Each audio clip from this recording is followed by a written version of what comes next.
दोस्तों नमस्कार। आपकी बात आपके साथ में आपका स्वागत है। मेरा नाम एडवोकेट अनिल मिश्रा है। पहले की तरह मैं आज आपसे कह रहा हूं कि हमारा वीडियो आपको पसंद आया तो आप इसको लाइक ज़रूर कीजिएगा और मेरे चैनल को सब्सक्राइब कीजिएगा। दोस्तों, अभी एक गवर्नमेंट ने एक स्कीम निकाला है, समथिंग रखा है VBG स्कीम।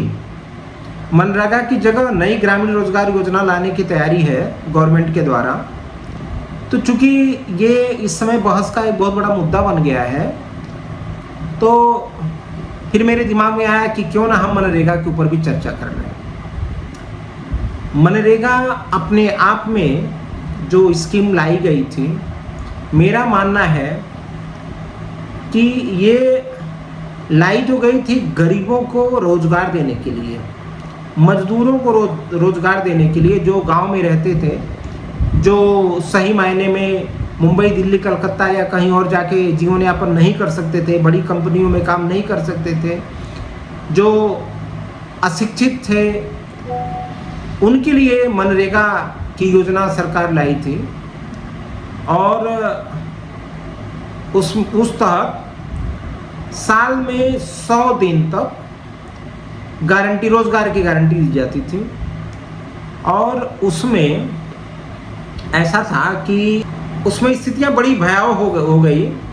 और बाद में आपको बताना चाह रहा हूं कि स्थिति ऐसी हो गई कि अब वही कहना है कि जब सरकार गरीब को रोजगार देने के लिए योजना बनाए और वही योजना भ्रष्टाचार की भेंट चढ़ जाए, तो सवाल उठता है गलती किसकी है? क्या सच में मनरेगा गरीबों तक पहुंच रहा है या फिर कागजों में ही करोड़ों उड़ाए जा रहे हैं? वो स्थिति ऐसी भयानक हो गई थी कि मैं आपको क्या बताऊं, वहां पे कराने के नाम पे इतनी धांधली, इतना धांधली कि पूछो मत। उसमें फर्जी जॉब कार्ड बनाए जाते हैं। फर्जी जॉब कार्ड मतलब ये कि आदमी, वो गांव का आदमी ही रहता था, लेकिन वो काम करने कभी गया ही नहीं। जो 100 दिन का रोजगार दिया जाता था ना, वो काम करने कभी गया ही नहीं। उसका नाम पे रोजगार, वो जॉब कार्ड बन गया। इवन मेरे गांव में ही बहुत सारा ऐसा हुआ है कि मेरे घर में किसी को पता भी नहीं है, बस प्रधान जी आए, आधार कार्ड मांग लिए और आधार कार्ड पे उनका जॉब कार्ड बना दिए और उनके जॉब कार्ड पे ये भी दिखा दिए कि इनको 100 दिन का काम भी मिला और वो काम भी कंप्लीट हो गया, उनको पैसे भी आ गए। उनको पैसे कभी जिंदगी में मिले नहीं और वो प्रधान जी और वो जो अधिकारी थे वो सब साठ काट करके वो खा भी गए। मेरा मानना है कि ये मनरेगा भ्रष्टाचार की एक सबसे बड़ी स्कीम थी, जिसमें इजीली भ्रष्टाचार किया जा सकता है, जिसकी कोई देख रेख नहीं, कुछ भी करना नहीं, कुछ भी सुनना नहीं है, लेकिन खुलेआम भ्रष्टाचार करना। और प्रधान लोगों ने जितना इसमें कमाया, सेक्रेटरी हो, प्रधान हो या जो जितने भी ऑफिसर थे, खूब जम के उन्होंने कमाया। अरे भाई, जहां पे खड़ंजा की, जहां पे रास्ते की कोई कभी जरूरत नहीं थी, ये लोग वहां पे मिट्टी पटवा दिए थे। जहां पे नहर एग्जिस्ट ही नहीं करती थी, वहां पे लोग नहर खुदवा दिए थे। लेकिन कहां ये नहर कहां खुदवाई पता है? ये रजिस्टर में नहर खुदवाई गई। ये सड़कें, ये चक्रोट कहां बने? वो रजिस्टर पे चक्रोट बने। हाँ, थोड़ा बहुत अगर कहीं मिट्टी उट्टी उन्होंने पाटा तो भी कहां से? जैसे कि वो टाली में मिट्टी भर के लेके आते थे और उसको पटवा देते थे। गांव वालों को भी लगता था कि कुछ काम हो रहा है, बस खत्म, और सबका लिस्ट में नाम चला जाता और पैसा आ जाता था। तो ऐसे मतलब काम ही नहीं होता था, काम कभी होता ही नहीं था। और दबा के भ्रष्टाचार हुआ इसमें। हालांकि मैंने RTI डाला हुआ है अपने यहाँ के इसका निकालने के लिए। कल तो 3-4 दिन पहले मैंने फ़ोन किया था ऑफिसर को, उसने बोला सर हम बात करके आपको दिलाते हैं। आज मैं 5 बार फ़ोन किया, उसने फ़ोन ही नहीं उठाया। अब देख लेता हूँ, कल अगर फ़ोन करूँगा, कल अगर सुनेगा तो ठीक है, नहीं तो फिर मुझे कंप्लेन करना पड़ेगा और क्या। मैं बैठे बैठे कुछ ना कुछ तो करूँगा ही करूँगा। ये हमारे जिला गोरखपुर ग्राम सभा आता चिल्लू पार, उसमें ग्राम सभा बड़गों लोहरा पार है, इसकी मैंने RTI डाली हुई है उसमें ये सब जानकारी लेने के लिए। और 1 महीना से ऊपर हो गया, मुझे तो कॉल कोई आया ही नहीं। इनके इतने मैंने भ्रष्टाचारी हैं ये लोग, इन्होंने कभी मुझे कॉल किया ही नहीं कि सर आपका एप्लीकेशन आया है, आपको क्या क्या कौन कौन सा पेपर चाहिए, क्या नहीं चाहिए, कुछ नहीं दिया। तो ये ऐसी ऐसी सिचुएशन है। और मतलब ये मान के चलो कि मजदूरी सबसे पहले जब आदमी ही नहीं आए वहाँ पे तो उनको मजदूरी ये क्या देंगे। 100% करप्शन, खूब दबा के करप्शन, ये हाल हुआ मनरेगा का। अब ये जो मतलब ये नए स्टाइल में नए तरीके से ये गवर्नमेंट जो स्कीम ला रही है जिसका नाम कुछ भी राम जी करके है, यार मुझे एक समझ में नहीं आ रहा है। देश 1947 में आज़ाद हुआ, 1950 में संविधान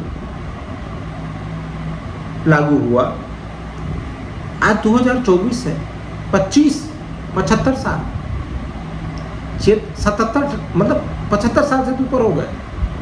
यार आज भी अगर गांव के लोगों को वही गड्ढे ही खोदने पड़े तो मुझे किसी भी सरकार के विकास में शक तो होता है। मतलब आप गड्ढे खुदवा रहे हो आज भी, आपके पास कोई स्कीम नहीं है। अच्छा, आपने उनको शिक्षित क्या किया?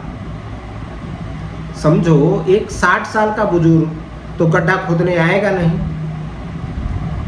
11 साल हो गया सरकार को, 11 साल में समझो जो 25 साल का युवा रहेगा आज वो हो जाएगा 35 साल का। तो क्या 25 साल का युवा जो था 35 साल का युवा 11 साल में वो आज भी गड्ढे ही खोदेगा, चक्रोठी बांध काम करेगा, मिट्टी ही लाद रहा होगा? यार करते क्या हो मुझे समझ में नहीं आता है। ये बहुत बड़ी बात है। मुझे तो ये मतलब राम जी डालो चाहे कृष्ण जी डालो या कोई भी स्कीम लाओ, इस स्कीम में फाइनली आप गारंटी किस चीज की दे रहे हो? आप गारंटी मिट्टी धोने की दे रहे हो। आज आप गारंटी पोखरा खोदने की दे रहे हो गारंटी कि मतलब आप 100 दिन आपको पोखरा खुदवाएंगे, आपसे चक्रोट बनवाएंगे, आपसे सड़क खुदवाएंगे। भाई क्या ये पॉसिबल है? कोई आएगा काम करने के लिए? एक तरफ आप बात करते हो कि हमारा देश 21वीं सदी में जा रहा है, तो जो हाईवे बन रहे हैं मशीनों से बन रहे हैं हाईवेज, तो पोखरा खोदने के लिए जेसीबी नहीं काम आएगी। जेसीबी क्यों आएगी? वो बाबा का बुलडोजर किस काम में आएगा? No reply, no answer. अभी मैंने जब सुना ना 11 लाख करोड़, तो ये सरकार ने उसमें डाल दिया मनरेगा में। भाई 11 लाख करोड़ ना, 100% इसमें 11 लाख करोड़ पूरा का पूरा इसमें करप्शन की बलि चढ़ गया है। मैं तो नरेंद्र मोदी जी से कहूँगा अगर हिम्मत है तो इसकी जांच करा लो। आप जांच करा लो। हम तो बड़े छोटे स्तर पे हैं, मैं तो RTI वगैरह फाइल किया हूँ। हो सकता है कुछ मुझे इन्फॉर्मेशन मिले तो मैं कंप्लेन वगैरह आगे प्रोसीड करूँगा। लेकिन भाई सर मोदी जी और मैं भारत सरकार से ये कहना चाहूँगा कि भाई आपके पास तो पूरा डेटा है और आप अच्छी तरीके से जानते हो कि इसमें भ्रष्टाचार हो रहा है, और भ्रष्टाचार हुआ तभी तो आपको नया लाने की ज़रूरत पड़ी। तो इसके लिए कब आप इंक्वायरी, कब सीबीआई की इंक्वायरी बैठाओगे, ईडी की इंक्वायरी बैठाओगे, या कोई भी किसी भी प्रकार का मनरेगा पे आप कोई इंक्वायरी कब बैठाओगे, वो बहुत इंपॉर्टेंट है। अगर आप नहीं बैठा रहे हैं तो ये समझ लीजिए कि कहीं ना कहीं आप भी उसी मतलब आप उसको एक्सेप्ट कर चुके हैं कि जाने दो 11 लाख करोड़ चला गया, ठीक है चला गया, कोई बात नहीं, मनरेगा में घपला हुआ है, आपको भी पता है, सरकार को पता है, राज्य सरकार को पता है, केंद्र सरकार को पता है, लेकिन कोई भी सरकार क्यों नहीं इसके ऊपर जांच की बात करती है। और ये जांच कब, क्या जब कांग्रेस की सरकार थी तभी जांच की आवश्यकता थी? मतलब आप आए, आपने बोला हाँ जितना है वो सब जांच किया जाए। सर, ये मनरेगा ऐसी स्कीम ही ना जो आपने संसद भवन में बोला था मैं गाजे बाजे के साथ इसको लागू करूंगा। सर, आपने लागू किया और 11 साल तक अभी भी मतलब वो इम्प्लीमेंट ही है, रोक कहाँ है उसके ऊपर? 11 लाख करोड़ से ज़्यादा आपने इसमें पेमेंट दिया हुआ है लोगों को। प्लीज, हिम्मत है तो आप इसको भी, इसे भी, इसका भी जांच कराइए। हमने आपको वोट दिया है तो भ्रष्टाचार करने के लिए तो नहीं वोट दिया है, भ्रष्टाचार को उजागर करने के लिए वोट दिया है।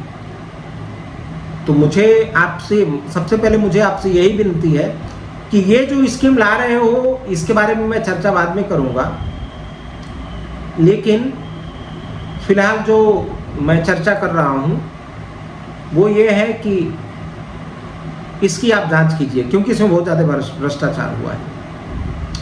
दोस्तों, मैं आप लोगों से भी ये कह रहा हूं कि आप प्लीज़, आप लोग चुप मत बैठिए।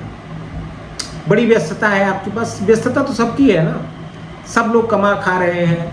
ये सारी व्यस्तता आप अपने परिवार के लिए मत दिखाइए कि आप, ठीक है, आप थोड़ा निकालिए, टाइम निकालिए, अपने मेरे वीडियो के लिए मत निकालिए। मेरा वीडियो देखिए, अगर देख के कुछ आपको लगता है कि नहीं आपको कुछ करना चाहिए तो आप भी फाइल करो ना आरटीआई। यार क्या लगता है, मैं मेरा नंबर दिया हूं, अगर आपको ऐसा लग रहा है कि आपको आरटीआई फाइल करनी है तो आप उस पर, मेरा नंबर लिखा हुआ है मेरे इस चैनल पे, थंबनेल पे, आप मुझे कॉल कीजिए, मैं आरटीआई आपका लगाऊंगा, मैं सारे पेपर निकलवा के दूंगा।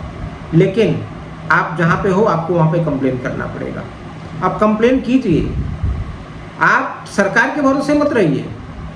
सरकार के भरोसे रहेंगे तो कुछ नहीं होने वाला है। अभी मैं और एक वीडियो बनाने वाला हूँ कि क्या क्या हुआ है और क्या क्या होना चाहिए था। तो मैं आपसे फिर पुनः रिक्वेस्ट करूँगा कि मेरे बहुत सारे दोस्त मिले, उन्होंने बोला भाई चुनाव लड़ना है क्या, आप इतना वीडियो वगैरह बना रहे हो अचानक से। मैंने कहा भाई चुनाव ना नहीं लड़ना है मुझे, ना नेतागिरी करनी है, लेकिन मुझे बर्दाश्त नहीं होता है कि कुछ गलत हो रहा है और मैं चुप बैठूं, ये मुझे अच्छा नहीं लगता है। इसके लिए मैं ये वीडियो बना रहा हूँ। अगर आपको पसंद आता है तो आप लिखिए, कुछ बताइए कि सर आप ये गलत बोल रहे हो, ये सही बोल रहे हो, या मुझे वीडियो ही नहीं बनाना चाहिए, आप बताइए। पसंद आता है तो लाइक भी कीजिए, शेयर भी कीजिए, सब्सक्राइब कीजिए, नोटिफिकेशन की घंटी पर दबाइए, अपना उस पर क्लिक कीजिए। धन्यवाद, नमस्कार, प्रणाम।